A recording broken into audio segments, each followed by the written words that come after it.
The first thing that went wrong was the silence. The kind that falls too quickly and feels heavier than noise.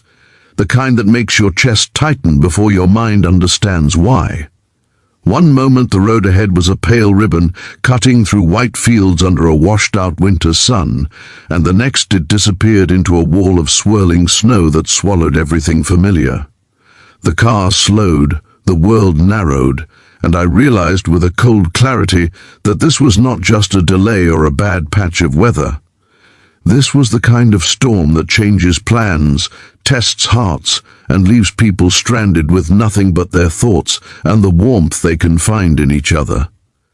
Before the story goes any further, if you believe that kindness can save lives and that second chances can appear in the most unexpected moments, please like this video, comment your thoughts, share it with someone who needs hope today, and subscribe to the channel Kindness Touch. Your support helps stories like this reach hearts that may be quietly waiting for them. The day had started so normally that it almost felt unfair. The sun was up, bright but weak, reflecting off frozen fields as I drove back from a small town with my best friend's mother, Alina. Her son, my closest friend since childhood, had stayed behind for a last-minute shift, and she had insisted we leave without him so I would not miss my return deadline. Alina was one of those people who carried calm with her, a woman who had raised kindness into a habit rather than a performance. She had soft eyes that noticed small things and a steady voice that made you feel safe, even when you did not know why. I had always respected her, almost reverently, because she had been a quiet anchor in my life when my own family felt like a storm of unfinished conversations and distance. As the snow thickened, the daytime sky dimmed into a grey blur, and the road markers vanished one by one. The heater struggled, the tires lost their confident grip, and the car finally shuddered to a stop when the engine light flickered on like a warning heartbeat. We were not panicking, not yet, but there was an understanding that settled between us. Phones showed no signal. The map was useless without landmarks, and the cold was already pressing in, sneaking through the seams of the doors.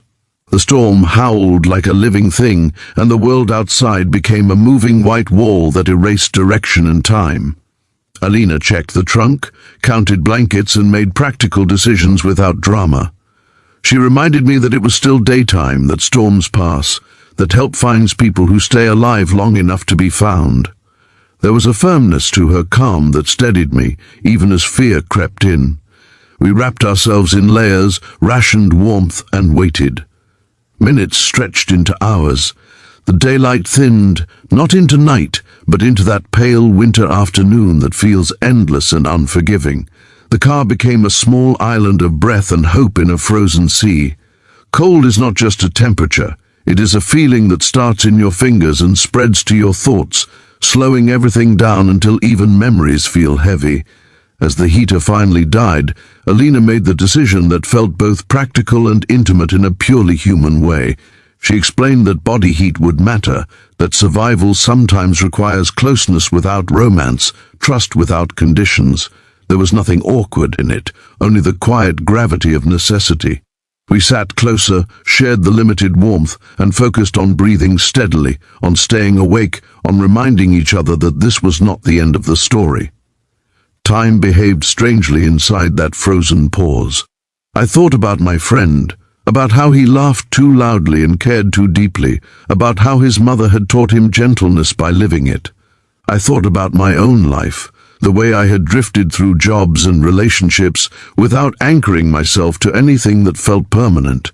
The storm outside felt like a mirror of the uncertainty I carried inside, and the stillness forced me to confront it. Alina, sensing the weight of my thoughts without needing words, squeezed my arm in a small, grounding gesture that carried more reassurance than 1,000 speeches. We talked, not in dramatic confessions or speeches, but in slow, careful reflections about life, loss, and the strange paths that bring people together at exactly the wrong and right times.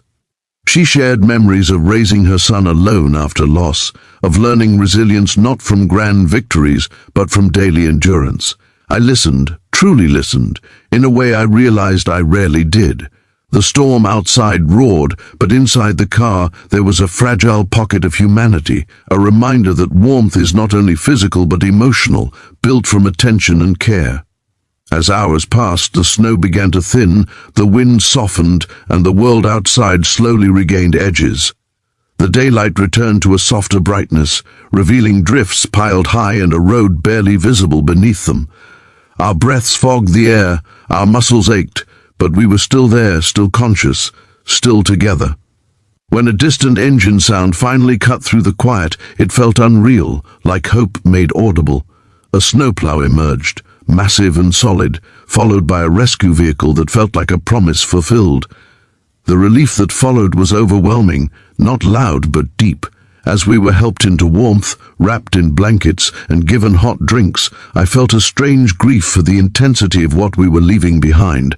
The storm had stripped life down to essentials, and in doing so, it had shown me something I had been missing. Survival had not been about strength or heroics, but about cooperation, humility, and trust. Alina's calm leadership and quiet compassion had carried us through, and I knew that experience would stay with me long after the cold faded from my bones. When we were reunited with my friend later that day, his relief was visible, his gratitude overwhelming. He hugged his mother with a depth that made me look away, respecting a moment that felt sacred. He thanked me repeatedly, but I knew the truth was simpler and bigger. We had all been part of something that reminded us what matters, not plans or schedules or pride, but people, presence, and the willingness to care when circumstances strip away comfort. Life did not magically change overnight, but something inside me shifted. I stopped drifting, I reached out more, I chose steadiness over avoidance. The memory of that daytime snowstorm became a quiet guide, reminding me that even in the coldest moments, warmth can be created through kindness and shared humanity. Alina and I never spoke about that day in dramatic terms again, but there was a shared understanding, a bond formed not from scandal or secrets, but from survival and respect. If this story is touching your heart right now, if it is reminding you of moments when kindness carried you through something difficult, please take a second to like the video, share it, and subscribe to Kindness Touch. Your engagement helps keep stories of hope and humanity alive. Before we reach the final moment of this story, I have a small special request. Please comment the word warmth if you believe that human kindness can save lives even in the coldest storms. As I look back on that day, I no longer remember the fear first. I remember the stillness, the trust, and the way two people chose care over panic. I remember learning that being stranded does not always mean being lost, and that sometimes the storms we fear most are the ones that teach us how to hold on to each other.